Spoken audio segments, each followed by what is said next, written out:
तो नमस्कार, आदाब, सत श्री अकाल दोस्तों। मैं रजनी स्वागत करती हूँ आपका हमारे चैनल विद्या ज्ञान अर्जन में। तो जैसा कि दोस्तों आपको पता है कि हम यहाँ पे रीड लेवल फर्स्ट में जनरल नॉलेज और रीड लेवल सेकंड में हम सोशल साइंस सब्जेक्ट की तैयारी कर रहे हैं।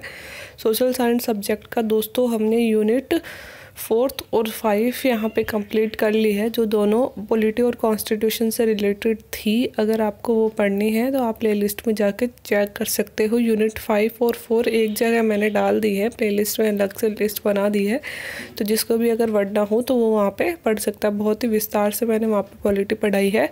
अब आज हमने शुरू करी है, कल से हमने यूनिट 6 और यूनिट 6 में हमने स्थल मंडल कंप्लीट कर लिया है। ये यूनिट 6 का हमारे पास सिलेबस है। 6 का नाम दिया गया है दोस्तों पृथ्वी के प्रमुख घटक। इसमें हमने मतलब मोस्टली इसमें भौतिक भूगोल दी गई है दोस्तों। स्थल मंडल हमने पढ़ लिया है। स्थल मंडल के मैंने 2-3 वीडियो बनाए हैं, जिसमें चट्टाने हमने पढ़ ली है, स्थल मंडल हमने पढ़ लिया। चट्टाने, पर्वत, पठार और मैदान, 3 चीज़ें हमने यहाँ पे पढ़ी है। आज हम शुरू करते हैं जलमंडल, उसके बाद में वायुमंडल, जैवमंडल और फिर पृथ्वी की आंतरिक और बाह्य शक्तियाँ हम पढ़ेंगे। तो शुरू करते हैं दोस्तों जलमंडल बिना किसी देरी के।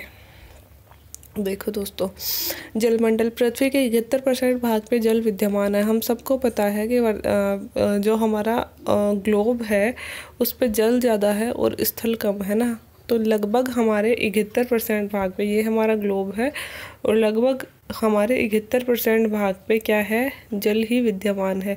ऐसे है दोस्तों, ये तो यूरोप और एशिया महाद्वीप है, ये अफ्रीका मान लो, ये उत्तरी अमेरिका और ये दक्षिणी अमेरिका।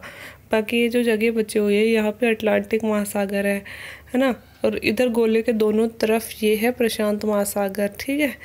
और ये नीचे है अंटार्कटिका और ऊपर है आर्कटिक महासागर। ये तो अंटार्कटिका महाद्वीप है दोस्तों, ऊपर है आर्कटिक महासागर, ठीक है। इधर है हिंद महासागर। ये तो 4 बड़े बड़े महासागर कौन सा, एक तो प्रशांत हो गया, एक ये अटलांटिक हो गया, ये हिंद हो गया भारत के नीचे वाला, और ये कौन सा हो गया, आर्कटिक महासागर। ये तो 4 बड़े महासागर है। इसके अलावा दोस्तों बहुत छोटे छोटे से महासागर, झीलें, खाड़ियाँ, नदियाँ अनेकों संख्या में यहाँ पे विद्यमान है। पृथ्वी पर 4 बड़े महासागर स्थित है, जो निम्न क्रम में निम्न अनुसार है। सबसे बड़ा महासागर है दोस्तों प्रशांत। आपको इनका क्रम याद रखना है। प्रशांत महासागर सबसे बड़ा महासागर है, अटलांटिक महासागर दूसरा, हिंद महासागर तीसरा और आर्कटिक महासागर चौथा। इनकी स्थिति भी आपको याद होनी चाहिए कि ये कहाँ कहाँ स्थित है। तो 1 मिनट में आपको थोड़ा सा मैप बना के समझा देती हूँ।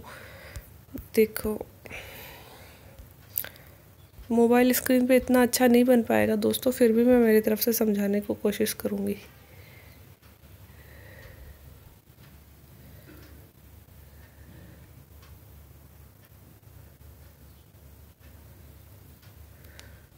ये हो गया यूरोप, ये हो गया एशिया, ये हो गया अफ्रीका। यहाँ से निकल के यूँ आ जाएगा ऑस्ट्रेलिया, ठीक है।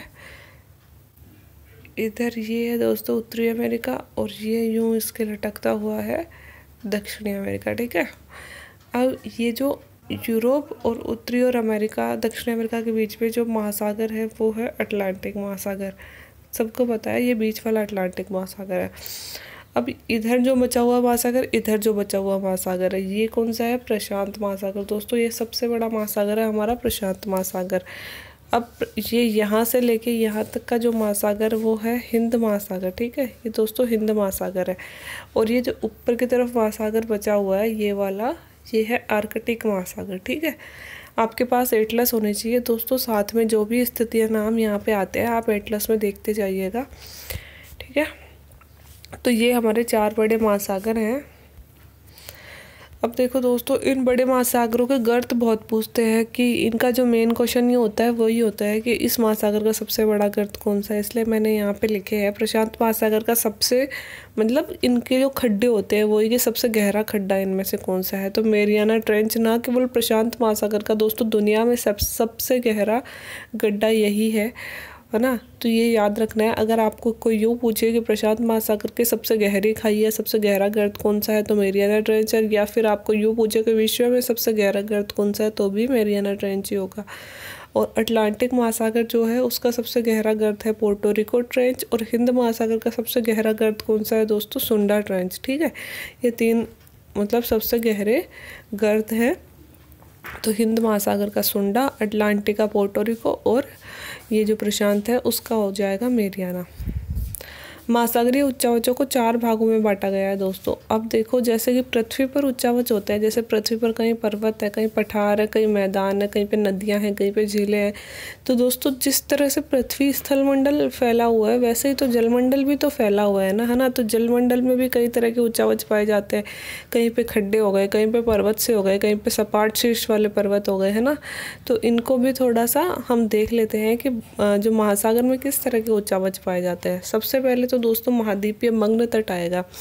महाद्वीप का वह धीमा ढाल होता है जो समुद्र के नीचे डूबे हुए होते हैं और समुद्र के 8.6% भाग पर यह फैले हुए होते हैं। देखो, एक मिनट में दिखाती हूँ आपको।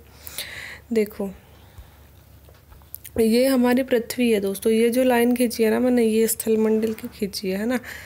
अब मान लो कि यहाँ से ये समुद्र है, ये यहाँ से समुद्र है, तो ये जो भाग है, ये कुछ भाग पृथ्वी के ऊपर है, कुछ भाग नीचे डूबा हुआ है ना। मतलब अपन यूँ कह सकते हैं, जो किनारे नहीं होते, हम समुद्र पे जाते हैं तो ये बीच हो गया ना, ये वाला बीच। इधर मान लो समुद्र है, इधर पृथ्वी है, तो ये वाला बीच हो गया ना। मतलब इधर तो पृथ्वी दिख रही है, लेकिन इधर की पृथ्वी थोड़ी मतलब दब गई। क्यों? क्योंकि समुद्र उसके ऊपर आ गया। तो वही है दोस्तों ये महासागरीय मग्न तट। मतलब वो तट जो महासागर के नीचे मग्न हो गए हैं, मतलब वो थोड़े से नीचे थे इसलिए महासागरों के नीचे मग्न हो गए हैं, उन्हें महासागरीय मग्न तट बोलते हैं, है ना। तो ये वाले मग्न तट जो समुद्र के नीचे, देखो अब ये स्थल समुद्र के नीचे, एक मिनट, देखो ये पृथ्वी का स्थल समुद्र के नीचे डूब गया ना, समुद्र इसके ऊपर आ गया ना, तो इसे क्या बोल देंगे? मग्न तट। मग्न मतलब डूब गया, है ना। तो महाद्वीप का वह धीमा ढाल जो समुद्र के नीचे डूबा हुआ है, ये महासागरों के कितने % भाग पे है? टोटल मग्न तट कितने % भाग में पाए जाते हैं दोस्तों? 8.6%। आपको पता ही है, पीछे तो बहुत बड़ा महासागर है। मग्न तट तो वही तो है जो समुद्र में डूब गए हैं। तो किनारे वाले भागों को सिर्फ मग्न तट बोल रहे हैं कि वो पृथ्वी के वो किनारे जो समुद्र के नीचे डूब गए हैं। तो वो टोटल मान लो 100% महासागर हैं, तो उनके 8.6% भाग में मग्न तट फैले हैं। अब है महाद्वीपीय मग्न ढाल। महाद्वीपीय तट के किनारे और गंभीर सागरीय मैदानों के बीच का ढालू क्षेत्र। अब देखो ढाल क्या होगा? ढाल ये होगा कि ये एक तो महाद्वीपीय मग्न तट और आगे आएगा महासागरीय मैदान। इन दोनों के जो बीच का ढालू क्षेत्र होता है, ये ढाल वाला क्षेत्र हो गया ना। कोई तट एकदम से तो ऐसे नहीं हो जाएगा कि यहाँ तो समुद्र और फिर यहाँ पे मैदान हो जाएगा। अब बीच में जो ढाल बनेगी ये वाली, इसे क्या कहेंगे? मग्न ढाल, है ना। इसे बोल रहे हैं महाद्वीपीय मग्न तट। मतलब महाद्वीपीय मग्न ढाल, महाद्वीपीय मग्न ढाल और महाद्वीपीय मैदान के जो बीच का भाग आता है उसे बोलते हैं महाद्वीपीय मग्न तट। यह समस्त सागरों के 8.5% भाग पे फैला हुआ। यह मग्न तट दोस्तों समस्त समुद्रों के 8.5% भाग पे फैले हुए हैं। मग्न तट 8.6% पर थे और मग्न ढाल 8.5% में है। अब है अगाध सागरीय मैदान। समुद्र में पाए जाने वाला विस्तृत समतल मैदान है जो संपूर्ण भूभाग के 75.9% भाग में है। आपको भी पता है कि पृथ्वी पर भी मैदान ही सबसे ज़्यादा पाए जाते हैं। सबसे ज़्यादा भूमि तो समतल ही है ना दोस्तों। हर जगह तो पर्वत नहीं है, हर जगह तो पठार नहीं है। तो ऐसा ही समुद्र में होता है कि मैदान क्या है? समुद्र में पाए जाने वाला विस्तृत समतल भाग है। ये जो समतल भाग आ गया इसे क्या कहेंगे? हम मैदान कहेंगे। और ये कितने % भाग पे है? टोटल 75.9% भाग पे फैला हुआ है ये वाला क्षेत्र, ठीक है।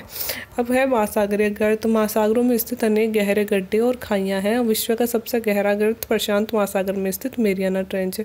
अब महासागर में जो कई तरह के गर्त और खाइयाँ, ये जो यहाँ पे गर्त बन गया, ये क्या किस में आएगा? महासागरीय गर्त में आएगा। विश्व का सबसे गहरा गर्त कौन सा है? मेरियाना ट्रेंच, जो 1122 मीटर यहाँ पे गहरा है, ठीक है दोस्तों।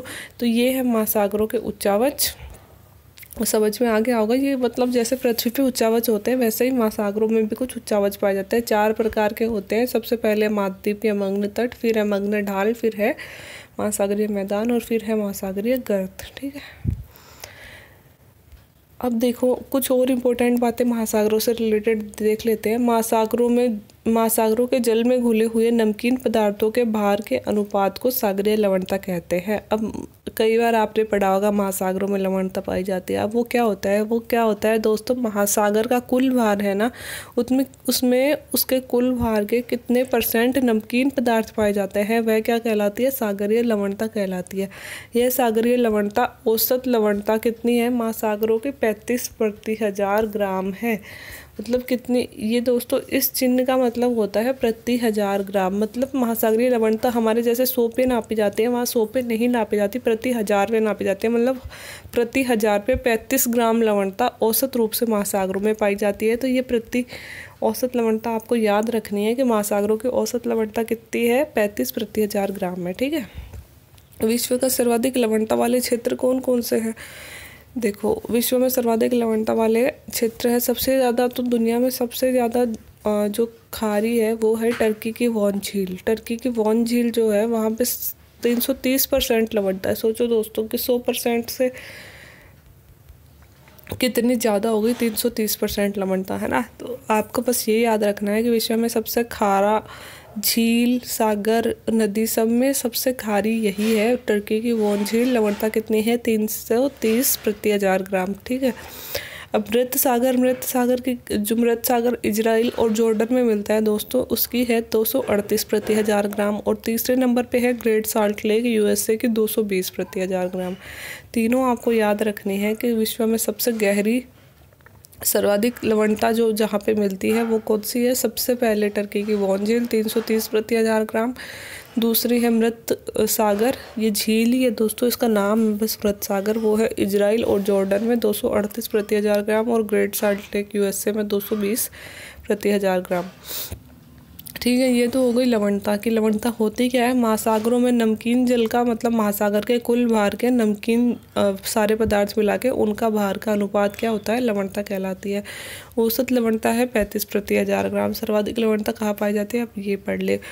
अब जो लवणता पाई जाती है वो कितने प्रकार के लवणता पाई जाती है दोस्तों, उसमें सर्वाधिक क्या पदार्थ पाया जाता है। जैसे हमारे यहाँ पे नमक पाया जाता है ना, नमक को सोडियम क्लोराइड बोलते हैं ना, ऐसे ही वहाँ पे महासागर में कौन से लवण सबसे ज़्यादा पाए जाते हैं। ये क्वेश्चन भी कई बार पूछा गया है, क्योंकि लवण एक सोडियम क्लोराइड ही नहीं होता, बहुत सारे प्रकार के लवण होते हैं, है ना।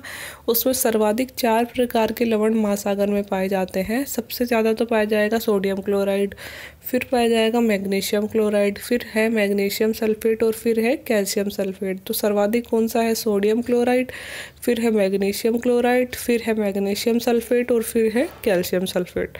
तो ये चारों लवणों के क्रमबद्ध रूप से आपको याद रखना है, क्योंकि ये जचाने के लिए पूछते हैं कि निम्न में से कौन सा लवण महासागर में सर्वाधिक पाया जाता है, कौन सा सबसे कम पाया जाता है, क्रम से जचाओ, ठीक है। अब पढ़ते हैं महासागरों में। देखो, ज्वार भाटा हम सब ने पढ़ा है, तो ज्वार भाटे के बारे में थोड़ा सा पढ़ लेते हैं कि महासागरों में चंद्रमा और सूर्य के गुरुत्वाकर्षण के कारण जब जल का उतार और चढ़ाव होता है तो उसे ज्वार भाटा कहते हैं। जब जल, देखो चंद्रमा और सूर्य का दोस्तों गुरुत्वाकर्षण बल पृथ्वी पर काम करता है ना, और जब महासागर का जल ऊपर की ओर खिंचता है तो उसे बोल देते हैं ज्वार, और फिर वो वापस नीचे की तरफ आता है तो उसे क्या बोल देते हैं, हम भाटा बोल देते हैं। एक जगह पर एक ज्वार आने के बाद दूसरा ज्वार आने के लिए कुल 12 घंटे 26 मिनट की देरी से यह ज्वार आता है। ये बात आपको याद रखनी है दोस्तों कि दिन में एक जगह पे दो बार ज्वार आते हैं ना। एक बार ज्वार आ गया, उसके बाद में अगला ज्वार कब आएगा, 12 घंटे बाद आएगा, साथ ही 26 मिनट की देरी से, 12 घंटे और 26 मिनट की देरी से दूसरा ज्वार वहाँ पे आता है। और ज्वार के बाद 6 घंटे 13 मिनट के बाद भाटा आता है। किसी स्थान पे ज्वार आ गया, अब भाटा कब आएगा, 6 घंटे और 13 मिनट की देरी के बाद। तो ये बात आपको याद रखनी है।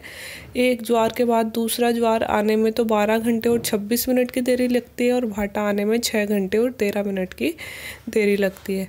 तो भाटा तो आ जाता है दोस्तों 6 घंटे बाद ही, और वापस ज्वार कब आता है, 12 घंटे और 26 मिनट बाद। अब देखो दोस्तों, हमने ये भी सुना है कि कुछ ज्वार दीर्घ ज्वार होते हैं, मतलब ज़्यादा ऊंचा ज्वार आता है, ज़्यादा ऊंचा पानी ऐसे उठता है। कुछ ज्वार निम्न ज्वार होते हैं, मतलब नीचा पानी उठता है। तो वो क्या होते हैं, देखो हर माह पूर्णमासी और अमावस्या, जब पूर्णिमा और अमावस्या होती है दोस्तों, जब सूर्य, चंद्रमा और पृथ्वी तीनों एक सिद्ध में होते हैं, है ना। कैसे हो गए, जैसे मान लो यहाँ पृथ्वी, यहाँ सूर्य और यहाँ चंद्रमा तीनों एक सिद्ध में हो गए, है ना। तो एक सिद्ध में जब होते हैं तो इन दोनों का गुरुत्वाकर्षण ज़्यादा काम करेगा तो पृथ्वी पे आने वाला ज्वार ज़्यादा ऊंचा होगा, है ना। तो ये कब होता है, यह होता है पूर्णमासी और अमावस्या को। तब तो कौन सा ज्वार आएगा, दीर्घ ज्वार आएगा, है ना। और प्रतिमाह अष्टमी को, सप्तमी और अष्टमी दोनों को आता है दोस्तों, जब सूर्य, चंद्रमा और पृथ्वी समकोणिक स्थिति में आ जाते हैं। तब इनका जो ज्वार है वह क्या काम करेगा, इनकी जो ज्वारोत्पादक शक्तियाँ हैं, गुरुत्वाकर्षण बल है, वो विपरीत दिशा में काम करेंगे, है ना। तो आने वाला ज्वार जो हमेशा ज्वार आता है उससे नीचा होगा, इसे क्या बोलेंगे हम, लघु ज्वार। तो दो प्रकार के ज्वार हो गए, दीर्घ ज्वार और लघु ज्वार। दीर्घ ज्वार कब आता है, अमावस्या और पूर्णिमा को, जब सूर्य चंद्रमा और पृथ्वी एक सिद्ध में होते हैं तब तो दीर्घ ज्वार आता है। और जब सूर्य चंद्रमा और पृथ्वी समकोणिक स्थिति में होते हैं, कब होते हैं, सप्तमी और अष्टमी को, तब कौन सा ज्वार आता है, तब लघु ज्वार आता है। तो ये कुछ इंपॉर्टेंट फैक्ट थे दोस्तों महासागरों से रिलेटेड। थोड़े से हम इंपॉर्टेंट फैक्ट और पढ़ेंगे महासागरों से रिलेटेड, वो अगले वीडियो में पढ़ेंगे। वो हम धाराएं पढ़ेंगे दोस्तों, धाराएं भी बहुत पूछी जाती है, लेकिन यहाँ पे हम इतना ही पढ़ेंगे कि कौन से महासागर में कौन सी धाराएं चलती है और गर्म जल धारा कौन सी है और ठंडी जल धारा कौन सी है। तो आज के लिए इतना ही। अगर वीडियो अच्छा लगा हो तो प्लीज़ लाइक करें, शेयर करें, चैनल को सब्सक्राइब करें। Thank you very much.